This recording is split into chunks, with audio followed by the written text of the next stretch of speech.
And I've been living fast life, but I see it in slow. Oh no, and you see my lifestyle, I got G's in the double. See many people there outside where they feed man's oboe. Oh no, and me a stand the defender like Joseph Yobo. My girl say she want Netflix and hey guys, welcome back to my channel. It's your girl Amina and I'm back with another video. If you're new to my channel, welcome. I hope by the end of this video you join the team and become a subscriber. As you guys can see by the title, today's video is a Q&A video where you guys will get to know me, the me that I really don't talk about. I'm super excited because a lot of you are finally gonna get the answers that you finally want.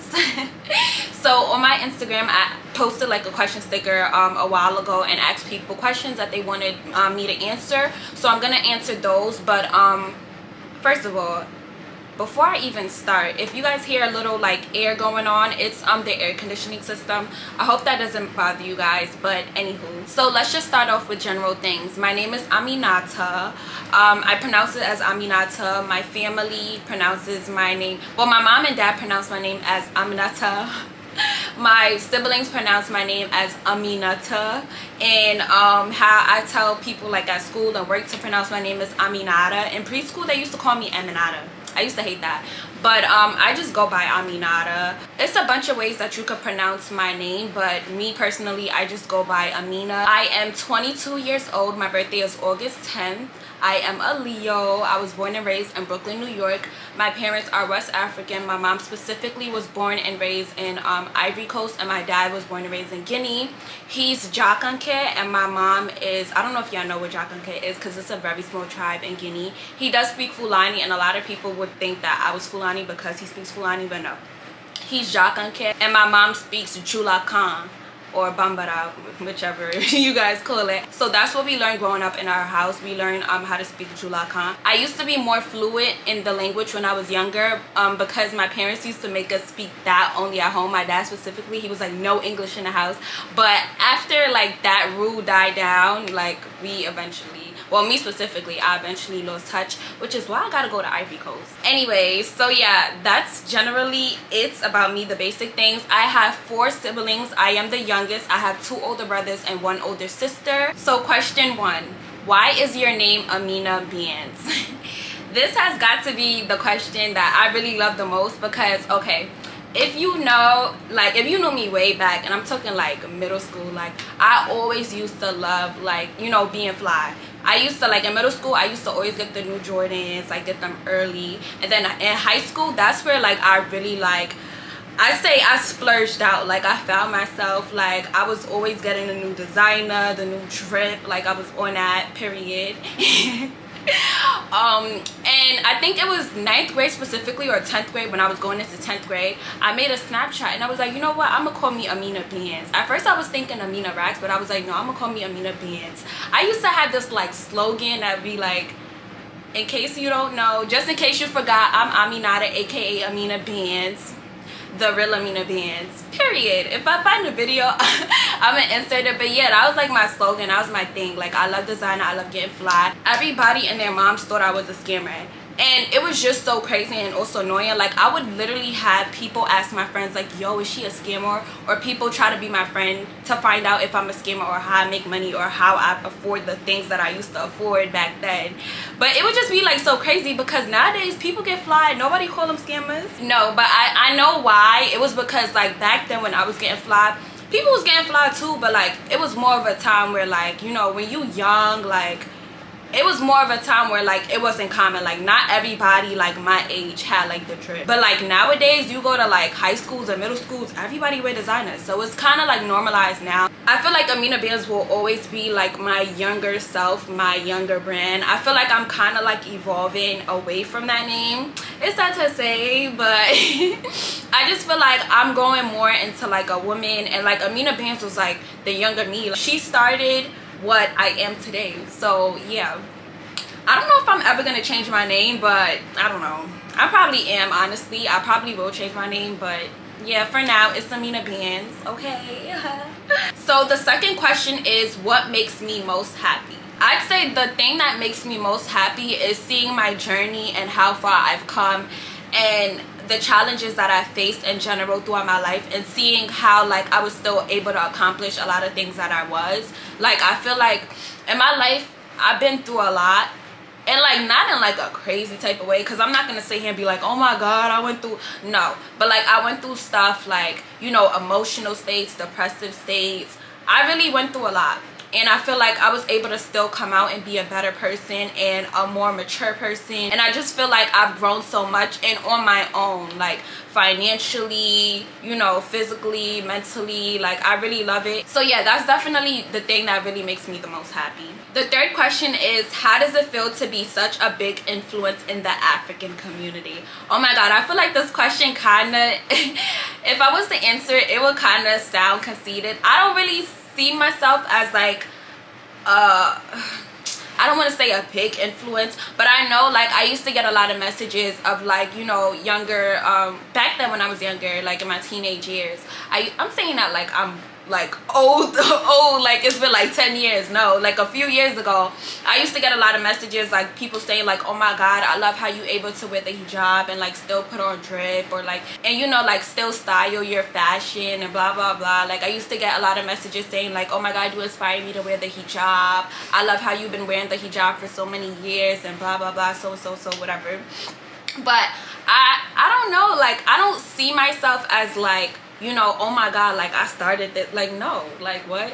It does make me happy though to know that like I inspired like a lot of women, because you know, wearing the hijab is not something that's easy, and I'm gonna talk about that later because a lot of people ask me about like my hijab journey and things like that. But wearing the hijab isn't something that was easy for me, and I had times where like I was just like, oh. But honestly, I'm glad that I was able to inspire so many people, and it makes me happy, and it also motivates me to continue doing what I'm doing. Okay. So the next question is, do you have a talent, and if so, does this busy world stop you from growing or developing it? I don't know if I have a talent. That, you know, that's a really good question, because I honestly don't know if I have a talent. I've always wondered like, what is my talent? I know like I really enjoy like planning things and like, you know, writing to-do lists and like, you know, just planning my life out. Oh, excuse me. But in terms of like having a talent, I don't know if I have a talent. Do I? Yeah, I don't know. I really feel like I can't answer that question because I don't know if I have a talent, or maybe I'm just not thinking through, like, you know. But for now, I'm gonna just say I don't have a talent, but this question motivated me to try to figure out what my talent is. So the next question is, if you had to describe yourself in 1 to 5 words, what would you use? I would say I'm a very ambitious person. I love, like, you know, thinking far ahead and just like doing out of the ordinary type of things, or like trying to do out of the ordinary type of things. I am a very persistent person, and that ties in with the next word, which is goal oriented. I set a lot of goals for myself, whether it be like weekly goals, monthly goals, yearly goals. I love creating goals for myself and seeing myself accomplish them. I feel like when you set goals in your life, it gives you a sense of direction, you know. I feel like when you just like live life but you don't like do it in a way where like you don't have any plans, or like you don't have an objective to achieve, like you're not gonna, I don't know. For me personally, I just love setting goals. I would also say I am definitely a planner. I love to plan out my life. You know, I love to plan out my weeks. And I would say I'm also a very loyal person. Like if I love you and I really like, you know, mess with you, like you're my close friend or somebody that like I really like, you know, have a deep connection with, I will be a very loyal person to you. You know, I just love my people. So now let's dig deep and talk about my hijab journey. So why I started wearing it, how I started wearing it, everything. So I wore the hijab for like majority of my whole life. My sister, once my sister started, which was when I was like in 1st grade or 2nd grade. I think 2nd grade was when I started, or 3rd grade. After my sister started and she wore it for a little bit, my parents made me start wearing it. So like when I started wearing it, I started it at the beginning of like the school year. So like I had already went 1st grade without wearing it, but then 2nd grade I think it was, I started wearing it, or 3rd grade, I don't know. But when I started wearing it, the people that like I was like my classmates and people in my school that see me in first grade was just like, what is that on her head? Like, you know, why are you wearing that now? Even my teachers was like, oh, you wearing, yeah, girl, what? Like, yeah, I'm wearing it now. So like, yeah, it was just like, oh my God, like the questions, or like, you know, everybody's asking me, oh my God, can I get a peek and see your hair? Is it still there? Like, it would be things like that. But I was young, so like I really didn't like, you know, really pay attention to it. I would say like the hardest part of my hijab journey definitely had to be middle school, because I was bullied so freaking much. Like, I used to dread middle school, and it really started, I believe, 7th grade. Like, everything was just about like my hijab. Like, we would be learning about Muslim or Islam, or like a Muslim figure, and like, oh my God, like it would be like, you know, in our class and grades and stuff like that, we used to have like the jokesters and clowns. Like, it would be the jokesters like making jokes, and like at that time, like I was a very sensitive person, and I feel like that had to do with the fact that I wasn't confident in myself and confident wearing the hijab too. Because I was not only bullied for like wearing the hijab, but of course bullied for being dark skinned. If you're dark skinned or brown skinned, you know, like we used to get bullied a lot back then. But like, not everybody loved the dark queens, the dark goddesses, but but yeah, I was like really teased a lot. And what really hurt me the most was like people that I was friends with, like well, friends back then, because I ain't friends with them now, but people that I was friends with would literally like laugh and watch me get bullied and not defend me. Like, I would like peep them like giggling at the jokes like low key, and I would just be like, damn, that hurt. Like, I would literally go home and cry my eyes out. Like, it's not even funny, but like, I mean, it's funny now to like think back, like, damn, like I was really a punk. But now I look back at it, like I've been through so much. Like, you can't even tell me the same thing without me like going off at you, or like with me feeling away. Like, you don't have that type of, nobody has that type of hold over me when it comes to my hijab. What's crazy about the people that used to bully me in middle school is that when I got to high school and I started dressing, like, you know, the drip, Amina bands really came out. When Amina bands really came out, they was all on me. And I'm talking about Facebook days. They used to share my picture like, oh my God, my sis, who are you? When I got to high school, it would be like little jokes, but not like the jokes like they used to like say in middle school. And even when like little people would like make little jokes, like I would go off on them and like I would defend myself. Like, I wasn't like laughing back with them, or, you know, like just being quiet. And then when I got to college, I feel like I was more so like, oh my God, I've been wearing this hijab for like so long. Like,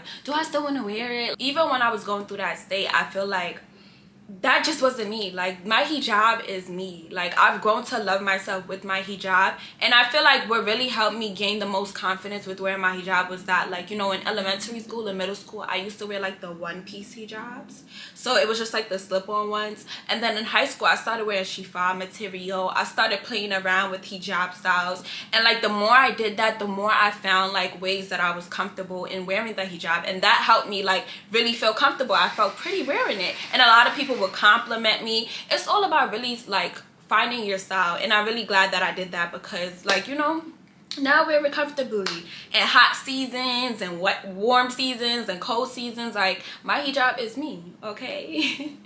So somebody asked me what keeps me going with modesty, and I love this question. So one is definitely seeing other influencers and seeing other women themselves like wear the hijab and dress modestly. Another thing that keeps me going is having friends that are supportive and make me feel comfortable when, especially during my past insecure states. I feel like the people that you surround yourself with during your hijab journey and wearing the hijab in general is very important, because if you have friends that like constantly judge you or be like, damn, you can't wear this because you wear your hijab, or like, damn, like, you know, just throw a little shade and stuff like that, those are not your real friends. And trust me, you don't have to have all friends that wear the hijab, because when I say like I've had non-hijab wearing friends that are better than people that wear the hijab, or more supportive than people that wear the hijab, like, it's really real. Like, so honestly, just surrounding yourself with like people that motivate you, support you, that always think about you, like, yo, oh yeah, you can't eat pork, so let's not even, like,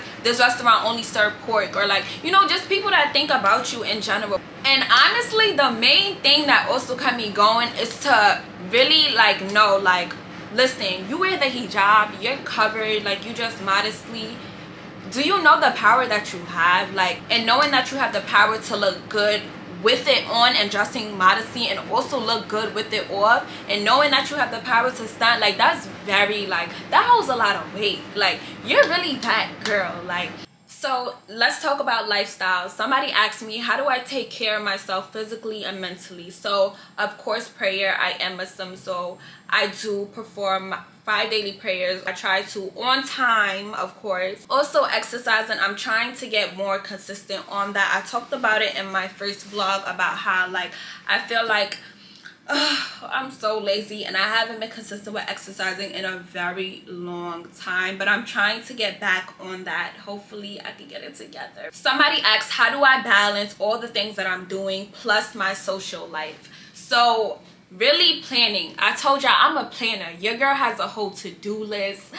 I usually like try to plan out like 6 months ahead, which is, it sounds so crazy, but it makes sense to me and I know what I'm talking about. So if it sounds crazy, just but planning helps me a lot. I usually like to have my weeks planned out, my days planned out, so I know what I'm doing every day. Also, like, it helps me like work around like my other tasks or other things that I want to do. It's very hard, I'm not gonna lie, and there will be like a lot of times where I really had to like balance out and weigh out a lot of stuff. Like, I would have to cancel plans or move around plans, and I feel like it was really hard for me during school, when I was in school and college. But now that I'm done with college and I really just work full-time, it's kind of easier for me. But you know, I just try to plan everything out, especially like with YouTube, being a content creator and working full-time. Also trying to balance, like, you know, my physical health, mental health, and spiritual, religious things that I need to be doing. It's a lot, but like when you plan everything out, set goals for yourself, it's easy for me personally. Somebody asked, how did I like Tooth Fairy? So I think, was it last year? It was in 2020. Like, I started doing teeth whitening, and honestly, after I started, I hated it. Like, it just was not me.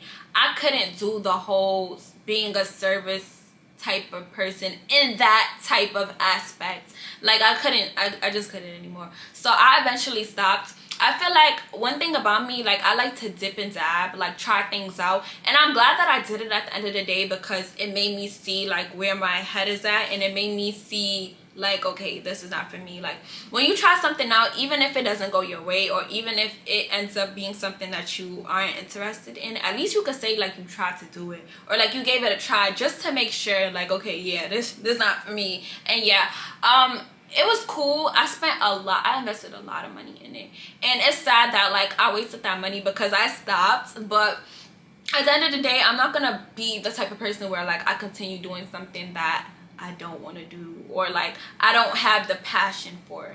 And teeth wasn't for me. Like, yeah. Somebody asked, what made me want to start outdoor spots, and do I get any backlash for my raw reviews? So I started outdoor spots, I think in 2020, the year of COVID. I feel like everybody started a lot of stuff that year. Like, we was bored in our house and just chilling. But what made me really start outdoor spots is that, like, me, I've always been a foodie. I've always loved the idea, and I always love trying new things, activities, and just exploring New York City in general. And it really started in high school. I used to go out with my friend Susan. We used to try like new spots. And then it transitioned in college. Like, I was going out with my friend Amina. We was going out to eat. We used to eat so much, but we used to go out to eat a lot. And of course, like, I would post it on like my social media pages, my stories and stuff like that. And a lot of people would always ask me, oh my god, what restaurant is that? Or like randomly I would get DMs of people like asking me for suggestions of restaurants they should go to for like their birthday, or, you know, things. And I was like, you know what, I'm tired. Like, at this point, I had a full highlight on my personal page, and like people would like look at that, but I was like, you know what, let me make it easier. Let me make a page and like post all the spots that I went to already with my review and how it tasted and like important information, and then let me go to new restaurants like how I already do and also post those. And a lot of people loved it. Like, the page is outdoor_spots. If you don't follow it, go follow it. I'm trying to get more consistent on that page too. I'm trying to do this thing where like I do like food review videos on my YouTube channel and also tie that in with outdoor spots. So stay tuned. Somebody asked, when am I starting that PA page? So if you don't know, I am pursuing a career as a physician assistant, and I do not plan on making a separate page. What I plan on doing is incorporating my PA content into my page. I'm not sure how I'm going to do that yet, but of course now I have YouTube, so most of the content is going to go on my channel. But in terms of like pictures or like things that I'm doing, like that'll go to my stories. So yeah, that's really it. So someone asked, what is my dream vacation? Honey, it is Dubai. I cannot wait to go to Dubai. I feel like Dubai, you could go with your friends, but Dubai, for me, the way I see Dubai in my life is to go with my husband. I want to go with my man, okay? So that is somewhere where like I'm avoiding, like I love seeing people go, but like that's somewhere where I want to save like my honeymoon. Like I want to go there with my husband. I want the first time that I experience Dubai to be with the man that I love and the man that I am married to. But yeah, that's that. Thank you guys so much for watching until the end. I really hope that you guys enjoyed this video, and I also hope that you guys got to know me a little better than you guys had already did. Make sure you guys give this video a thumbs up, and if you haven't already, make sure you subscribe to my channel and turn on post notifications so you can be alerted when I post my next video. Thank you guys so much for watching, and I'll see you guys in my next video.